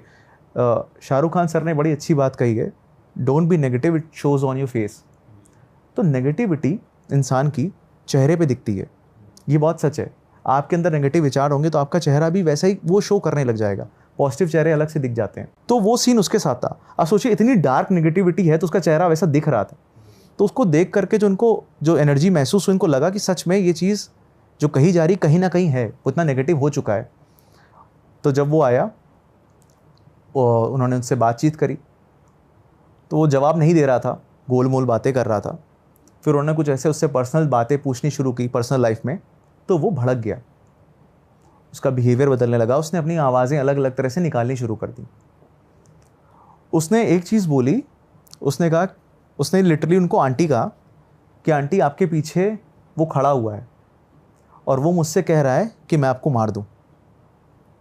ये आईपीएस श्रीलेखा जी ने खुद कहा है कि उसने एक तरह से ओपन थ्रेट दिया। उसने कहा कि आंटी आपके पीछे कोई खड़ा है जो मुझे कह रहा है कि मैं आपका मर्डर कर दूं। तो वो ऑब्वियसली हिल जाएंगे अंदर से। उसके बाद उन्होंने उससे कुछ और पर्सनल सवाल किए, और जब वो उसकी पर्सनल लाइफ में जाने लगी तो वो भड़क गया, उसका बिहेवियर चेंज हो गया, उसके हाथ पैर का मूवमेंट बदल गया, वो एग्रेसिव हो गया, आवाज़ की टोन चेंज हो गई। तो उनको लगा कि अब ये उनकी लाइफ के लिए रिस्की हो सकता है। तो उन्होंने फ़ौरन बेल बजाई, तुरंत गार्ड आए और उसको लेके चले गए। उसके बाद वो कभी दोबारा उससे नहीं मिली। उसके बाद वो जेल में रखा गया। उसने फिर वही हरकत करी, अपने साथियों पे हमला करना, वो सब, उसको अलग भी रखा। लेकिन उसकी हरकतें ऐसी बढ़ती चली गई कि उसको फिर से मेंटल हॉस्पिटल भेजा गया। अब आप समझिए, आज की डेट तक, आज इतने साल हो गए हैं, 7 साल होने जा रहे हैं इस केस को, आज भी इस केस का ट्रायल शुरू नहीं हुआ है। ट्रायल शुरू नहीं हुआ इस केस का। और वो अभी भी पागल खाने में है, मेंटली अनसाउंड है, इसलिए उसका ट्रायल कोर्ट ने अभी तक शुरू ही नहीं किया। बाप रे। एक व्यक्ति जो मर्डर करता है अपने पूरे परिवार का, और सारे प्रूफ मिल जाते हैं, पकड़ा जाता है, इस ग्राउंड पे बचा हुआ है कि वो मेंटली अनसाउंड है। तो ये बहुत विचित्र केस है। जब इसके बारे में पढ़ा तो मैंने कहा कि देखिए, आप या तो लॉ के लूप होल कहिए, या फिर इंसान के माइंड के बारे में आप बात करिए, किसी भी जोन में जाइए, तो ऐसे सवाल हैं जिनके जवाब मिलना बड़े मुश्किल हैं। तगड़ी मिस्ट्री है भाई ये तो। हाँ भाई, ये बंदा ही अलग है कि माँ बाप को मार के खाना खा रहा है भाई, ये भी एक अलग ही है। साइको है भाई ये तो। या तो हेट इस लेवल की थी उसके अंदर कि उसको एक पॉइंट पे इफेक्ट नहीं पड़ रहा था, लेकिन अभी रियलिटी क्या है ये तो पता ही नहीं ना कि एक्चुअली में हेट थी या फिर वो या फिर सच में वो पैरानॉर्मल एंगल था कि नहीं था। क्योंकि एक तरफ ये अकाउंट जो श्रीलेखा जी का है कि उन्होंने फील किया कि कहीं ना कहीं ये चीज़ें हैं, कि इसको कुछ दिखता है, इसको डिनाई भी नहीं किया इस पॉइंट को। तो एक तरह का मिस्ट्री है इस पूरे केस में कि आप किसी भी पहलू पे नहीं कह सकते। एक तरफ ये प्लान भी दिख रहा है, जो प्रूफ मिल रहा है कि इसने प्लानिंग के साथ किया, लेकिन प्लानिंग भी की तो उसके पीछे का रियल मोटिव क्या था? अगर मोटिव नफरत थी तो वो इतने समय बाद कैसे आई? तो तब क्या सही में वो डार्क एंगल है जो हो सकता है? वैसे जब आप कोई भी केस करते हो तो जब डीप रिसर्च करते हो, जैसे आप बता रहे थे कि मैं विक्टिम के नोन्स या किसी से मैं बात करता हूँ, इस केस में आपने कुछ की थी कोशिश की यार मैं पड़ोसी तक पहुँचूँ या मैं इस लेवल की रिसर्च करूँ कि मुझे कुछ और अच्छा मालूम पड़े, खास मालूम पड़े इस केस के बारे में? नहीं, सिंस ये थोड़ा सा मैंने बताया कि ये केस जो था मेरे रीच के थोड़ा बाहर था। हमने ट्राई किया कि सिंस फैमिली में कोई था भी नहीं बचा, तो कोई नोन कांटेक्ट में था भी नहीं हमारे कि हम जिससे पूछ सके, बात कर सकें। तो अनफॉर्चुनेटली कोई रियल पर्सन जो इस केस से जुड़ा है वो नहीं मिल पाया। तो सारे सोर्सेज मिले, और सबसे इम्पॉर्टेंट जो था जो हमारे लिए आईपीएस श्रीलेखा जी का, अब शायद वो रिटायर हो गई हैं, उन्होंने यूट्यूब चैनल में अपने बताया है, उन्होंने अदर लैंग्वेज में बोला है, तो उसको हमने ट्रांसलेट करवाया था समझने के लिए कि उन्होंने क्या ये मानना है कि ये पोजेस्ड भी हो सकता है बंदा, उन्होंने बताया। उन्होंने अपना एक्सपीरियंस शेयर किया कि कैसे ये इतना बाप रे। डेंजरस केस था उनके लिए। एक आईपीएस सोचिए, और जो बहुत स्ट्रांग लेडी हैं, अगर वो फील कर रही हैं तो मैं समझ सकता हूँ कि कहीं ना कहीं कुछ ऐसी चीज़ें हैं जिसके बारे में भाई मिस्ट्री तो दरिंदा ही कहेंगे ऐसे आदमी दरिंदा ही को तो। कहेंगे। कोई भी, मैं कहता हूँ कोई भी रीज़न तो अलाउ नहीं करता ना कि आप किसी हद तक जाओ, तो ये अनसॉल्व्ड केस में आता है भाई। और नेक्स्ट स्टोरी पे चलते हैं। नेक्स्ट स्टोरी बड़ी इंटरेस्टिंग है। ये जो हमने बात करी इसमें एक चीज़ ऐड करूँगा। हम लोग क्राइम में जो देखते हैं, एक कहावत है कि क्राइम के पीछे 3 अहम रीज़न होते हैं: जर, जोरू, ज़मीन। ये आप भी जानते होगे। जर मतलब पैसा, जोरू मतलब स्त्री, लड़की, कन्या, और ज़मीन मतलब लैंड प्रॉपर्टी। ये 3 रीज़न होते हैं कहीं ना कहीं किसी ना किसी अपराध के पीछे, हर अपराध के पीछे। ये केस अलग था ना, कैडल वाला। यहाँ पे तो ये तीनों ही नहीं है, यहाँ ये तीनों नहीं है। तो आप समझिए कि पुरानी कहावतें, समय इतना डार्क होता जा रहा है कि आप कोई भी रीज़न एक्सपेक्ट कर सकते हो। कई बार तो भाई कोई रीज़न भी नहीं होता, कई लोग ऐसे ही वो फायरिंग चालू कर देते हैं, किसी भी रीजन से किसी को मार देते हैं। कोई आने वाला समय कितना खराब होने वाला है ये हमें भी नहीं पता। सही बात भाई। यूएस में ही हम सुनते हैं इधर उधर कंट्रीज में कि भाई स्कूल में बंदूक ले घुस गए, गन कल्चर, मार दिया। तो वो मैं यूएस मीडिया में मैंने काम किया काफ़ी सालों तक, तो वहाँ पे भी हम क्राइम शोज़ ही कवर करते थे। तो जब, इसलिए मैं देख पा रहा हूँ कि जो वहाँ पे जेनजी है और जो कल्चर है वो जिस तरह के क्राइम को प्रमोट करता है, प्रोवोक करता है, बल्कि मैं कहूँगा वो कहीं ना कहीं आगे चल के हमारे देश में भी ऐसा हो सकता है। ये सबसे बड़ा रिस्क है। आप समझो यूएस जो है वो हमसे काफ़ी आगे है, वहाँ टेक्नोलॉजी हमसे पहले आ चुकी है, सोशल मीडिया हमसे पहले था, चीज़ों का एक्सेस हमसे पहले था। तो उनका इन्फ्लुएंस जो है, जो हुआ, जो नेगेटिव चीज़ें हैं, उसका रिजल्ट तो हम देख रहे हैं, इस लेवल पे देख रहे हैं। हमारे यहाँ तो ये शुरुआत हुई है, आगे कहाँ तक जाएगा इसकी आप कल्पना नहीं कर सकते। सही बात है। तो नेक्स्ट स्टोरी पे चलें भाई। तो नेक्स्ट स्टोरी मैं आपको बताऊं, ये मुझे अंदर तक हिला गई इसलिए क्योंकि जब इसको जब रिसर्च किया, रिसर्च में एक चीज़ होती है, जब हम फैमिली, आप सोचिए हर एक इंसान की अपनी कहानी है, हर एक की अपनी ज़िंदगी है। जब हम रिसर्च करते हैं तो हमें कभी कभी मौका मिलता है, और इस केस में हमारे साथ ऐसा हुआ, हमें मौका मिला जो विक्टिम है उनकी ज़िंदगी को अंदर तक झांकने का। और जब आप अंदर तक देखो ना तो ऐसा लगता है कहीं ना कहीं कोई कनेक्शन है, आप उनको एक तरह से जान गए हो। जब आप सब कुछ पढ़ दो ऐसा लगता है कि नहीं यार, ये तो हम इसे ऐसा पर्सन जानते हैं, हमने ऐसा लगता है कि यार ये तो अपने ही हैं यार, ये तो अपने ही बड़े भाई हो सकते थे, ये तो कोई ऐसा हो सकता था जो अपना हो सकता था। तो एक कनेक्शन बन जाता है। तो उसमें से ये केस था विनोद भराड़ा का केस, विनोद भराड़ा पानीपत केस। और ये केस कई सालों बाद एक व्हाट्सएप मैसेज से सॉल्व हुआ। अच्छा। लगभग 3 साल बाद इसका खुलासा हुआ एक मैसेज से। अब ये कैसे हुआ इसको समझते हैं। तो विनोद भराड़ा, इनका कंप्यूटर सेंटर है, ये पानीपत में कंप्यूटर सेंटर चलाते हैं। और एज अ पर्सन अगर आप बात करें तो जो अच्छाई आप सोच सकते हैं वो इस व्यक्ति के अंदर है। ठीक है, ये इन्वायरमेंट के लिए कर रहा है, पेड़ लगा रहा है, ये जो युवा हैं उनके लिए रोज़गार डेवलप कर रहा है, फ्री कोर्सेज बेच रहा है, दे रहा है, फ्री कोर्सेज चला रहा है कंप्यूटर के, और गवर्नमेंट की स्कीम्स जो हैं उसको लोगों तक पहुंचाना, बताना, और दान पुण्य धर्म कर्म ये सब अलग से। तो मतलब एक व्यक्ति जो स्पिरिचुअली बहुत अच्छा है, जो समाज में अच्छा काम कर रहा है, जो युवाओं के लिए अच्छा कर रहा है, ऐसा व्यक्ति, उसके साथ कुछ ऐसा हुआ जिसके बारे में अगर आप सुनोगे तो आपको भी लगेगा कि यार अच्छे लोगों के साथ ऐसा क्यों हुआ। अब ये विनोद भराड़ा जी, इनका एक्सीडेंट हुआ था अक्टूबर 2021 में, और एक्सीडेंट ऐसे हुआ था कि ये अपने कंप्यूटर सेंटर के बाहर बैठे हुए थे, एक पिकअप ट्रक आया, जो छोटा सा लोडर होता है जो कहते हैं पिकअप ट्रक आया, छोटा हाथी, हाँ छोटा हाथी, उसने इनको टक्कर मार दी। टक्कर बहुत तेज़ थी, ऐसा लगा कि ये जान भी जा सकती थी, इतना खतरनाक एक्सीडेंट हुआ था। भगवान का शुक्र था कि इनका सिर्फ पैर ही फ्रैक्चर हुआ, दोनों पैर फ्रैक्चर हुए। तो ये बात है दिसंबर 2021 की, इस एक्सीडेंट के लगभग 2-2.5 महीने बाद की। ये अपने रूम में आराम कर रहे थे, सो रहे थे, तभी एक बंदा इनके रूम में एंटर होता है, घर में एंटर होता है। इनकी वाइफ किचन में खाना बना रही हैं, घर पे और कोई नहीं है, और अंदर एंटर होता है, और ये सीसीटीवी में रिकॉर्ड हुआ है। वो बंदा अंदर जाता है और बहस ऐसे होती है, और वो गोली मार देता है उनको, सीधे गोली मार दी।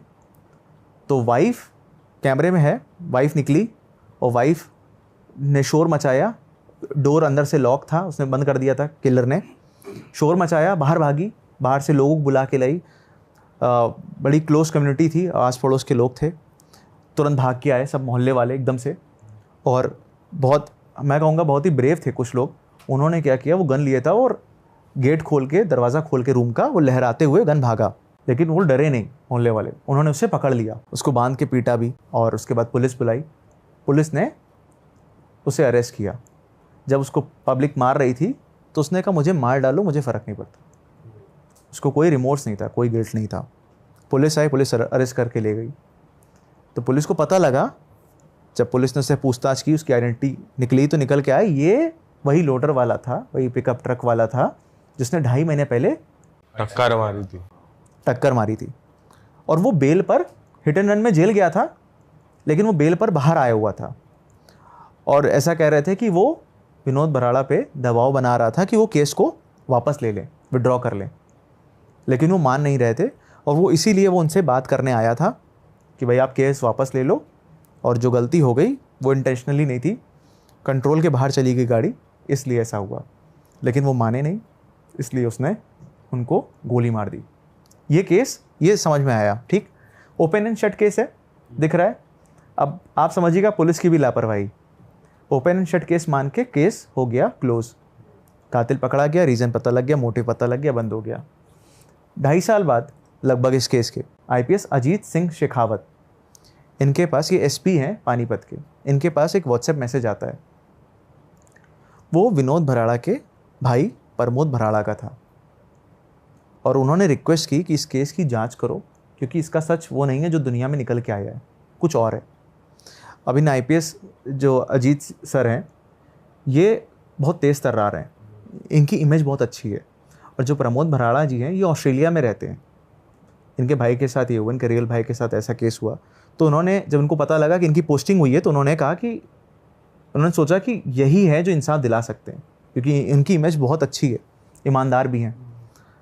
तो उनके पास मैसेज आया, तो उन्होंने तुरंत फाइल निकलवाई और टीम लगाई जांच करने के लिए कि ऐसा क्या हुआ, और नई टीम बनाई। पुरानी टीम ने भाई कैसा काम किया, तो नई टीम बनाई। तो उन्होंने क्या किया, जो ट्रक ड्राइवर था उसका नाम था देव सुनार। तो सबसे पहले पुलिस क्या करती है, पुलिस कॉल डिटेल निकलवाती है, तो उसकी कॉल डिटेल निकलवाई, बैंक ट्रांजैक्शन डिटेल निकलवाई। उसमें देखा कि जो एक नाम है जो कॉमन आ रहा है बैंक में, बैंक डिटेल्स में और कॉल डिटेल में, ट्रांजैक्शन में भी एक बंदे का नाम आ रहा है और कॉल डिटेल में भी आ रहा है। और एक पैटर्न नोटिस किया कि क्राइम के अराउंड, क्राइम जब हुआ है, जब ये अपराध हुआ है, 2 अपराध हुए, एक पहला जब एक्सीडेंट हुआ और दूसरा जब मर्डर हुआ, उसके आसपास के दिनों में बहुत बातें हुई उस नंबर से। ये हमेशा फ्रीक्वेंसी से पुलिस हमेशा जज करती है कि देखती है कि किस समय कितनी बात हुई, आप अक्सर देखते होगे। तो देखा उस पीरियड में ज़्यादा बातें हुई हैं इस व्यक्ति से, और यही बैंक डिटेल में पैसे का बहुत लेन देन हुआ है। वो नाम जो था वही नाम उसमें भी था, उस डॉक्यूमेंट में जिसने उस देव सुनार, उस ड्राइवर की बेल करवाई थी। अच्छा, ये नाम था सुमित। अब सुमित नाम का बंदा हर जगह दिख रहा है, तो पुलिस ने कहा कि यार इसका चिट्ठा निकालते हैं, टटोलते हैं कि ये कौन है व्यक्ति। सुमित का निकाली पूरी कॉल डिटेल हिस्ट्री, सुमित की कॉल डिटेल निकाली, सुमित के बैंक अकाउंट निकाले, उसमें एक नाम निकल के आया, उसमें कनेक्शन निकल के आया। और वो कनेक्शन कैसे निकला कि जो एक अमाउंट था, अब पहले उधर चलते हैं, जो ट्रक जिससे एक्सीडेंट हुआ वो एक्चुअली में एक्सीडेंट के कुछ दिन पहले ही खरीदा गया था, और जो पैसा आया था वो सुमित के थ्रू आया था। जो उसकी EMI भरने के लिए और जो उसकी डाउन पेमेंट के लिए पैसा आया था वो सुमित के थ्रू आया था। सुमित के पास वो अमाउंट एक और नाम से आया था, एक और पर्सन ने ट्रांसफ़र किया था, और वो नाम था विनोद भराड़ा की वाइफ का, निधि भराड़ा। ठीक, निधि भराड़ा ने वो पैसे ट्रांसफ़र किए थे सुमित को। सुमित जो था उसने ट्रांसफ़र किए थे देव सुनार को वो ट्रक खरीदने में। सुमित ही बेल करा रहा है ड्राइवर की। अब वाइफ से क्यों बात हो रही है, वाइफ से क्या कनेक्शन है? सुमित भराड़ा की हिस्ट्री निकाली गई। सुमित जो जिम ट्रेनर है, जब पता लगा है तो यार इसकी सप्लीमेंट की दुकान है, और वो एक्चुअली में ट्रेनर था, जिम ट्रेनर था, सप्लीमेंट की दुकान भी है, लेकिन इतना पैसा उसको वो क्यों दे रही है? कॉल डिटेल निकाली तो देखा सुमित और जो विनोद जी की वाइफ हैं निधि, उनके बीच घंटों बात होती है। अच्छा, अफेयर। हाँ, खूब लंबा चौड़ा उनका चिट्ठा निकल के आया सामने। तो ये एविडेंट हो गया कहीं ना कहीं कि इन्वॉल्वमेंट जो है वो इधर से हो रही है। सुमित को उठाया और निधि को उठाया, पूछताछ की तो पहले कौन मानता है? कोई नहीं मानता। इधर उधर की बातें करी, डिनाई किया। पुलिस ने, आप हैरान रह जाएंगे, मैंने CCTV का जिक्र किया था पहले कि CCTV में कैद हुआ और वो आया। वो CCTV जब आप पूरा देखोगे ना, तो जब वो आदमी एंटर होता है तो उसकी वाइफ जो किचन में थी वो इशारा करती है कि इधर है, कि अंदर गए, अंदर लेटे हैं हस्बैंड जाने के लिए। जब वो अंदर चला जाता है, गेट लॉक करता है, तो वो एक्टिंग करना शुरू करती है कि बचाओ बचाओ मेरे हस्बैंड को, बाहर भागती है। वो ट्राई नहीं करती गेट खोलने का, वो सीधे बाहर भागती एक्टिंग करने के लिए, और तब लोगों को बुला के लाती है। वो सब कुछ प्लान्ड वे में तय किया गया था। हुआ ये कि ये जिम जाना शुरू करती है निधि, और वहाँ इसका अफेयर शुरू होता है। अब आप समझिएगा, निधि जो है उसकी लाइफ में ऐसा कुछ भी नहीं है जो उसको चीट करने का कोई रीज़न दे। जो विनोद एज अ हस्बैंड बहुत अच्छे नेचर के हैं, उनके 2 बच्चे हैं, एक बहुत बड़ा बेटा है, वो अराउंड टीनेज का है, और एक बेटी भी है, छोटी बेटी है। 2 बच्चे हैं, घर में पैसे की कोई कमी नहीं है, बिज़नेस बहुत अच्छा चल रहा है, और हस्बैंड वाइफ में ऐसा कोई मनमुटाव नहीं है। फैमिली में भी आप निधि भराड़ा, मैंने जब उनकी पर्सनल प्रोफाइल देखी विनोद जी की, तो फैमिली में ऐसा कुछ भी नहीं है। मतलब कोई ऐसी चीज़ नहीं है जो आपको दिखेगी कि हाँ चलो आप समझो कि अब्यूजिव हस्बैंड है, कि या फिर इन लॉज हैं वो टॉर्चर करते हैं। पूरी फैमिली में हर कोई जो है निधि को बहुत प्यार करता था, बहुत सम्मान देता था।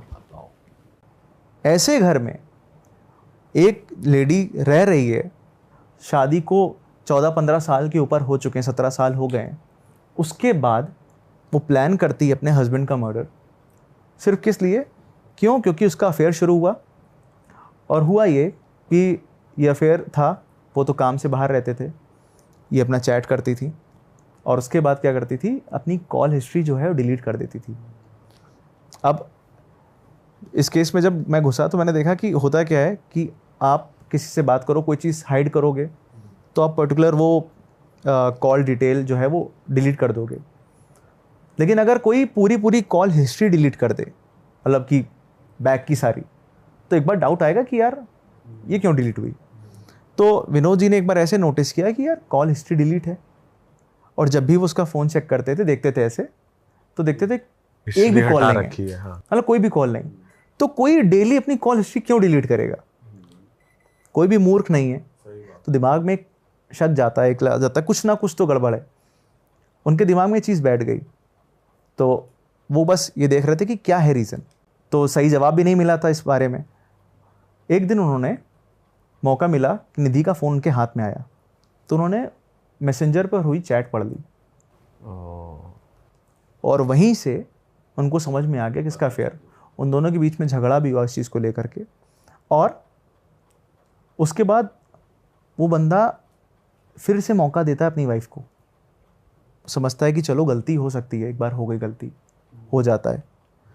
और उन्होंने एक बार और मौका भी दिया अपनी वाइफ को, उसको भी समझाया, जो जिम ट्रेनर था, क्योंकि कोई भी चीज़ का बात का पतंगड़ बना सकते थे। लेकिन ऐसे सिनेरियो में क्या होता है, आदमी बच्चों का मुंह देख लेता है।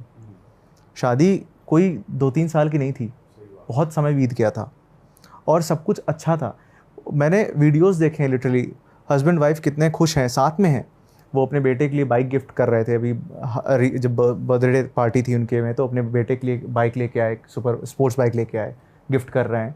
घर में बहुत अच्छा, आप देख के लगेगा नहीं कि ऐसा कुछ हुआ है जिसमें क्या कहते हैं रीज़न मिला हो निधि को चीट करने का।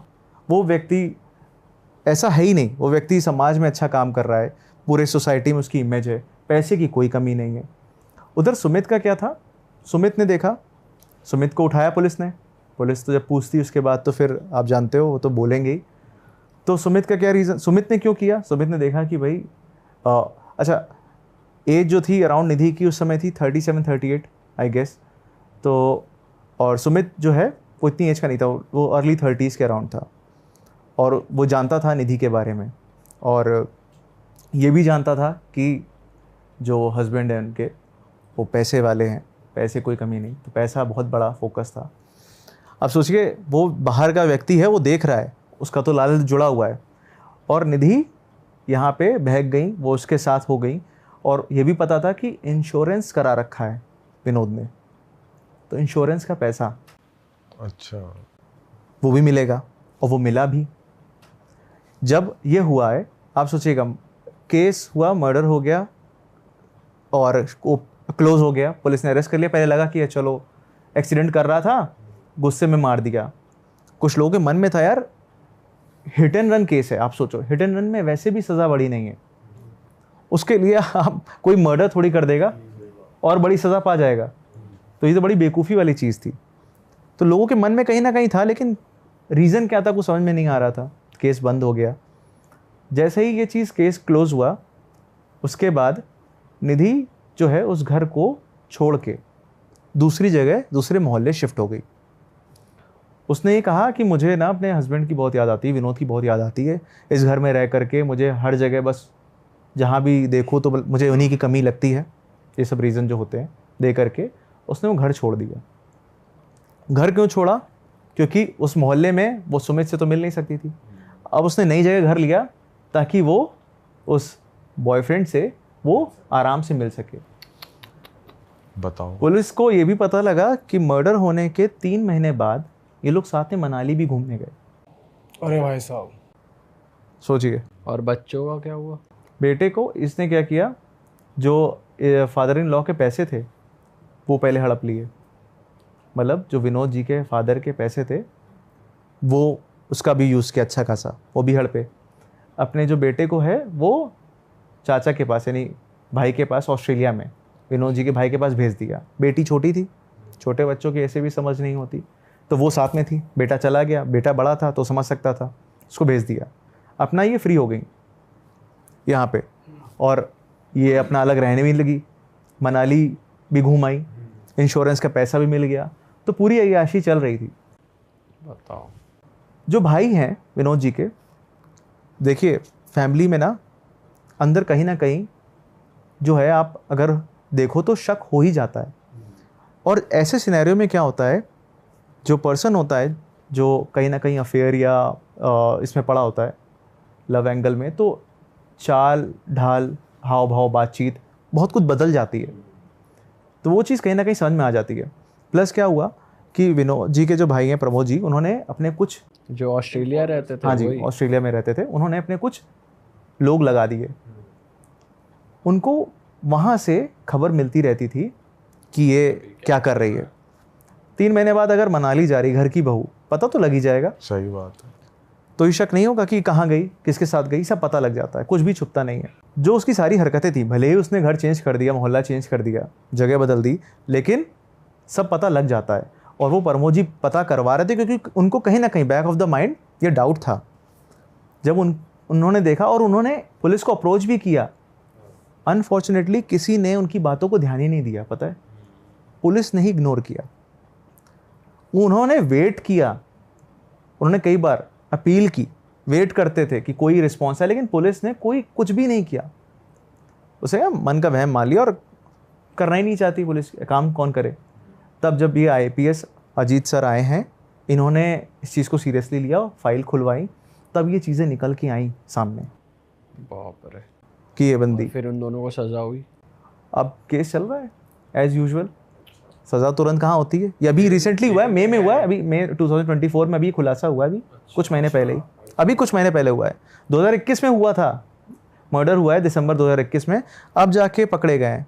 2.5 साल तक इन्होंने बहुत ऐश काटी। बताओ। और ये मैसेज ना आता।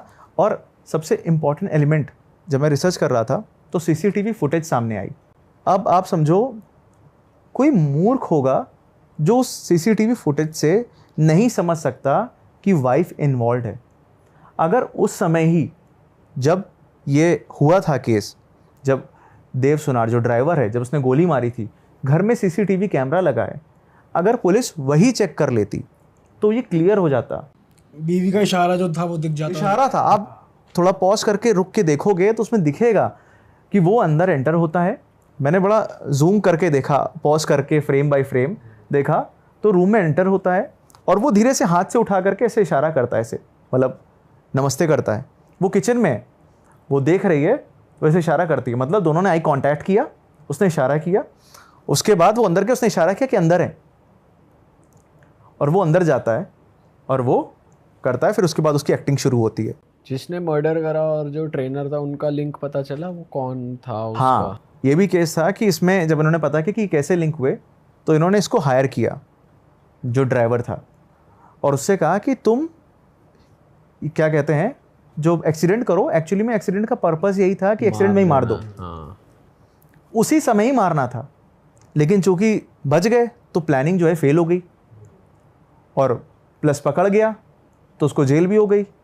लेकिन इन्होंने बेल भी करवाई। इन्होंने कहा तुम परेशान ना हो, तुम्हारी फैमिली का जो खर्चा है और जो भी कोर्ट केस है वो हम देख लेंगे, बियर कर लेंगे। पैसे का लालच दिया और तुम्हें कुछ होगा नहीं क्योंकि हिट एंड रन है तो उसमें बच जाओगे। लेकिन जब वो असफल हो गया प्लान, तो उन्होंने मर्डर का प्लान बनाया। ऐसे करके पैसे का पूरा खेल इसमें चला। तो देव सुनार पैसे के लालच में आ गया उसमें वो, लेकिन खैर गलत करोगे तो आप फंसोगे। और सबसे बड़ी चीज़ एक और, जब शक जो है विनोद जी के भाई को कन्फर्म हुआ ये चीज़ कि यार यही है, जब इस साल अराउंड मार्च में कोर्ट में हियरिंग थी कि यही देव सुनार वाली, तो निधि भराड़ा ने देव सुनार उस ड्राइवर को पहचानने से मना कर दिया। अच्छा, सोचिए, उसने पहचानने से मना कर दिया। अब आपने पहचानने से मना कर दिया, केस कमज़ोर हो गया, इसे छूट जाएगा। सोचिए, उसने मना कर दिया, वो जो शक था वो यकीन में बदल गया। और अच्छी बात ये थी कि ऐसे अधिकारी आए पुलिस में जिन्होंने काम किया, क्योंकि एक्चुअली में तो उसके ये मना करने पर फिर ये डीप इन्वेस्टिगेशन हुई होगी। जब उसे मना किया तो इनको शक हुआ। फिर थैंकफुली एसपी जो थे वो ईमानदार थे, तेज़ थे, तो ये सारे फैक्ट जब देखे तो क्लियर कट था। लेकिन पुलिस की इग्नोरेंस, मैंने जब ये केस कुछ लोगों से डिस्कस भी किया, और तो कुछ लोगों का कहना ये भी था कि हो सकता है कि भाई आप जानते हो पैसा चलता है तो करप्शन है, उनको भी पैसे खिला दिए। हाँ, तो जो डिपार्टमेंट के लोग थे जो अदर स्टेट के पुलिस के हैं, जो फैमिली में हैं, उनसे बात की कि ऐसा कैसे हो सकता है कि घर में CCTV लगा और पुलिस ने चेक नहीं किया है। तो बहुत बेसिक चीज़ है ना, आप तभी कर सकते थे।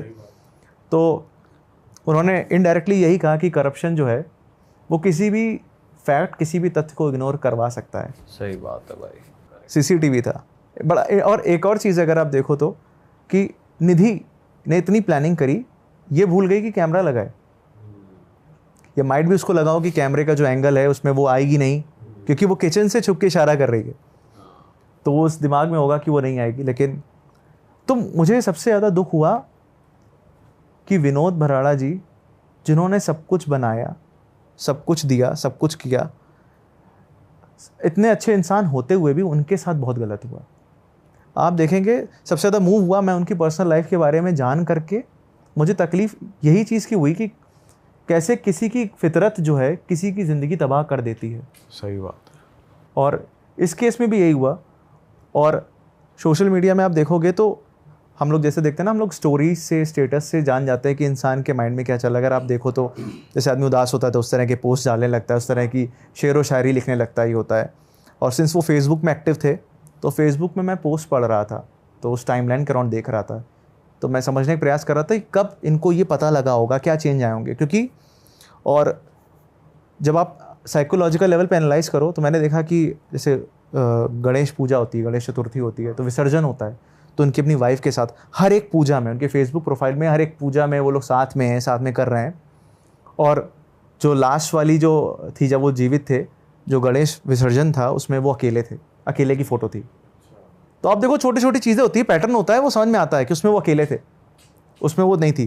प्लस जिस तरह की वो शायरी जो डालने लगे थे पोस्ट में, फेसबुक पोस्ट में, वो कहीं ना कहीं हिंट दे रही थी कि अंदर अंदर कहीं ना कहीं ये फिर अभी ये सैड मोमेंट चल रहा है, इनको मालूम पड़ चुका है। और लोग नहीं जान पाते कि वो क्या है। जो अपनी जो सोशल मीडिया में एक्टिव है, जो हर चीज़ दिखा रहा है, दिख रहा है सबको, बड़ा अच्छा लग रहा है। तो फैमिली वाले कमेंट कर रहे हैं कि यार, मतलब मैं छोटी छोटी चीज़ है, जैसे एक पोस्ट था उसने फ़ोटो डाली वाइफ के साथ, उसमें लिखा किसी उनके फैमिली मेम्बर है कि इतनी अच्छी भाभी आपको किसी को नहीं मिल सकती, पंजाबी भाषा में सब कोई। और आप देखेंगे तो निधि भराड़ा दिखने में बहुत खूबसूरत, बहुत अच्छी, वो चेहरे सुंदर हैं, दिल कितने काले हैं, काम काले। तो सही बात है भाई। ये केस अंदर तक जो चल रहा है भाई, अंदर तक हिला गया। बहुत से लोगों के कमेंट आए जब ये डॉक्यूमेंट्री कवर करी, तो कोई लस्ट को रीज़न मानता है। भाई लस्ट ही रीज़न है मेनली अगर देखा जाए तो। और हाँ, सब कोई अलग अलग रीज़न कि भाई लस्ट है, ग्रीड है, पैसा है, क्या है। और इतने सालों बाद अगर आप देखो तो इतने सालों बाद क्या रीज़न रहा कि अपनी अच्छी खासी लाइफ जो चल रही थी उसको छोड़ के इस अफेयर में पड़ना, और फिर इवेंचुअली क्या हुआ, आज आप जेल में हो, अपनी लाइफ स्पॉइल कर ली खुद ही। सही बात है भाई। अपनी भी कर ली और उनकी तो कर और ही दी। बच्चों का भी नहीं देखा, जो छोटी बच्ची थी, जो बेटा था, लाइफ ही खराब होती है। खराब और बच्चों की हो गई, जो बच्चों की तो लाइफ खराब हो गई बेचारों की। तो ये सीन था। सफ़र तो वही करेंगे, वो तो मौज काट रही है। अब तो फंस गई, अब तो जाएगी जेल। अब ये है कि उम्मीद करते हैं कि सज़ा हो जाए हाँ भाई। बड़ी, और इंसाफ ऐसे ही मिल सकता है सज़ा दे करके इसमें। ऑल राइट भाई, मज़ा आ गया आपसे बात करके, और टाइम कहाँ निकल गया पता ही नहीं चला। और मैं जनता से भाई रिक्वेस्ट करूँगा कि अगर आपको भी मज़ा आया भाई की नरेशन में, क्योंकि हमें तो बहुत मज़ा आया, हम बिल्कुल बंधे हुए थे पूरे टाइम, अगर आपको भी मज़ा आया तो आप भाई के चैनल को भी सब्सक्राइब कर सकते हैं। इनके चैनल का नाम है रॉन्ग्ड, यहाँ पर गोल्ड बटन आ रहा है। बहुत ही अच्छी नरेशन, बहुत ही अच्छी ट्रू क्राइम मिस्टीरियस स्टोरीज़ भाई कवर करते हैं। हम डिस्क्रिप्शन में भी लिंक डाल देंगे, आप जाके सब्सक्राइब कर सकते हैं। और अगर आपको इस पॉडकास्ट में मज़ा आया तो आप ज़रूर कमेंट करिए पार्ट 2 के लिए, हम भाई को दोबारा इनवाइट करेंगे और फिर से कुछ मज़ेदार कहानियाँ हम सुनेंगे। और प्लीज़ अपने साइकोलॉजी को पॉडकास्ट को देखने के बाद हावी मत होने देना उन चीज़ों को अपने माइंड पे कि आप हमेशा नेगेटिव जोन में रहो। हमारा पर्पस सिर्फ आपको एंटरटेन और अवेयर करने का है। आप प्लीज़ दिल पे ना ले चीज़ों को, बहुत ज़्यादा इंटेंस हो जाती है कभी कभी बातें, तो जो बच्चे हैं जो देख रहे हैं ये प्लीज़ इनको हावी मत होने दें, थोड़ा चिल करें, एंजॉय करें अपनी लाइफ को और अपने आसपास अवेयरनेस बनाए रखें। चलो मिलते हैं हम नए पॉडकास्ट में। भाई आप कुछ कहना चाहते हो जाने से पहले? शुक्रिया कहना चाहूँगा आप लोग का, अरे भाई कि अपने इतने बड़े शो में मुझे बुलाया। थैंक यू भाई, थैंक यू। एंड में ये कहना चाहेंगे कि नेगेटिविटी हर जगह है, लेकिन जो सबसे इम्पोर्टेंट चीज़ फोकस करने वाली है कि अच्छाई भी है। और जब तक ये दुनिया रहेगी, मेरा मानना है, तब तक अच्छाई ज़्यादा रहेगी बुराई से, क्योंकि दुनिया चली अच्छाई के दम पे रही है। तो भले ही हमें दिख रहा हो कि हर जगह बुराई है, हर जगह नेगेटिविटी है, अपराध हो रहा है, ऑब्वियसली दिखता है और हो भी रहा है, लेकिन हम अपने मन में यही नहीं रख सकते कि यार हर कोई वैसा है, हर किसी को हम उसी नज़रिए से नहीं देख सकते। हाँ, ज़रूरत है कि अपने इंस्टिंक्ट को ओपन रखें, सही गलत की समझ रखें, समझें कि कौन सही कौन गलत, सही गलत की पहचान करना ज़रूरी है, और बस लाइफ अच्छे से निकल जाएगी। बाकी तो मौज काटो, बाकी तो प्रसन्न रहो, खुश रहो, और क्या है। ऑल राइटी गाइस, चलो जी, बाय बाय।